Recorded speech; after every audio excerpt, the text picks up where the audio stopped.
So I didn't think I had quite so much to say, but we've been going all through October and November, and I think I'm going to make it to the end of December talking about a couple of, well, I think we're up to 8 or 9 or 10 little tweaks I'm making to just a regular strength and conditioning program that I make because I'm just training women.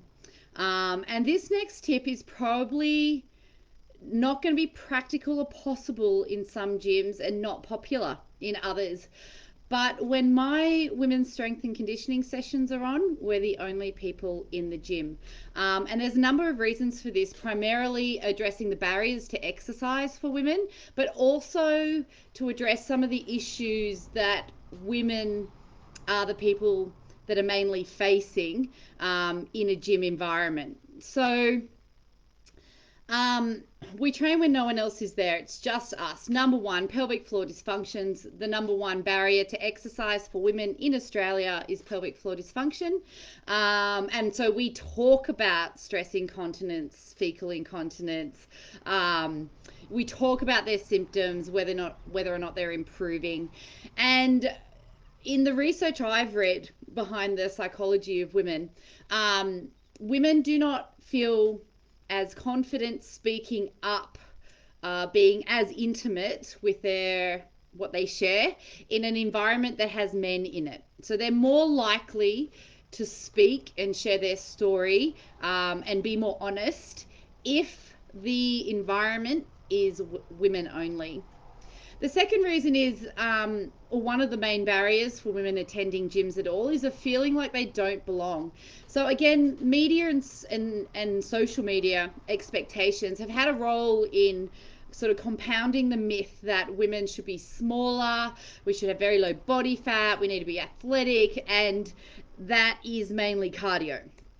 Um, so women express fear about getting bulky. They're under social pressures to be lighter and smaller.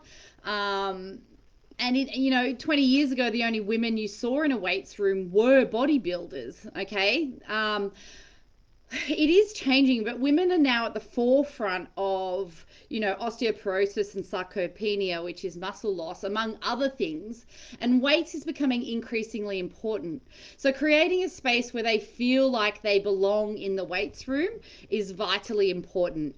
And what better to create a feeling of belonging than having an environment that's just for them, right? Harassment and bullying is another reason why women don't venture into the weights room. Um, there's a number of stories and articles I've read recently, but when I say recently, the past 2, 3, 4 years, of women being filmed without their permission and then judged or body shamed online. Um, most of the numbers I've read on harassment and bullying between men and women are from the workplace, but a gym is a workplace for men and for women. It's changing, but it's still a male dominated workplace. And women in Australia, just over half of them, so 52% or 53%, have experienced sexual harassment and discrimination in the workplace. So that includes gyms. Um, there's, and then there's the fact that they may be filmed without their permission. So shaming doesn't just happen without their permission, so being filmed, but shaming is also happening sort of inadvertently as well. So, benevolent sexism, which is kind of like, wow, you're so brave going to the gym when you're so overweight. Or sort of an ableistic attitude where people are commenting on what a plus size athlete's sharing, for example, where they're saying, it's irresponsible that you're sharing because you're overweight and you're setting a bad example and, really judging them for their body. Other people who are not currently training are seeing those comments, and it's up to us as personal trainers to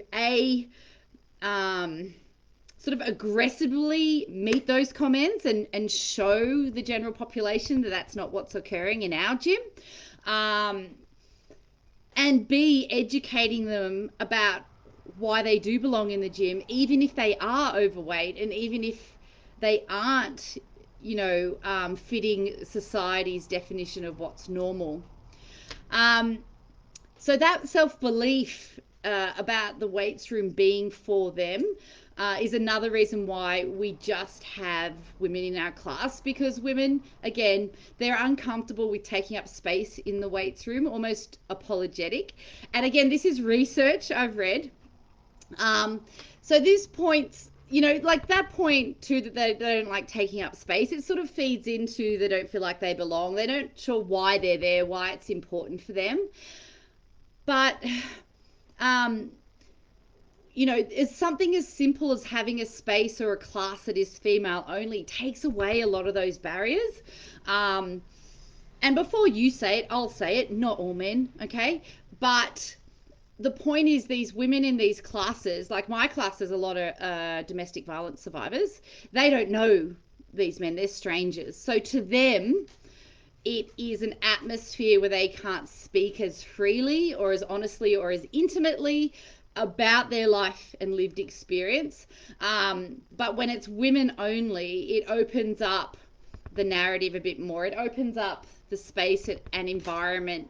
Um, for that reason, because it's only women, like, we belong there because it's for us.